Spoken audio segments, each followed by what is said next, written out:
இந்த க்யூட்டான இயரிங்ஸ் எப்படி பண்ணுறதுன்னு பார்க்கலாமா? இதுக்கு நான் இந்த டூல் எடுத்துக்கிறேன். இந்த டூல் வந்து என்கிட்ட உடஞ்சிருச்சு.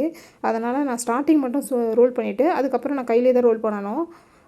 இந்த ரோல் பண்ணிவிட்டு இந்த மாதிரி நான் கையிலேயே ரோல் பண்ணி எடுத்துக்கிறேன். ஸோ ஸ்லோவாக ரோல் பண்ணி ஒரு மீடியம் சைஸில் ரோல் பண்ணி எடுத்துக்கிறேன்.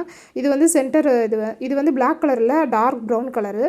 ஸோ இந்த மாதிரி ரோல் பண்ணி இதை ஒட்டி எடுத்துகிட்டு பிறகு எல்லோ கலரையும் வந்து நான் இதே மாதிரி சைஸ் இதை விட கொஞ்சம் 1 இன்ச்சு பெரிய சைஸுக்கு நான் உருட்டி ரோல் பண்ணி எடுத்துக்கிறேன்.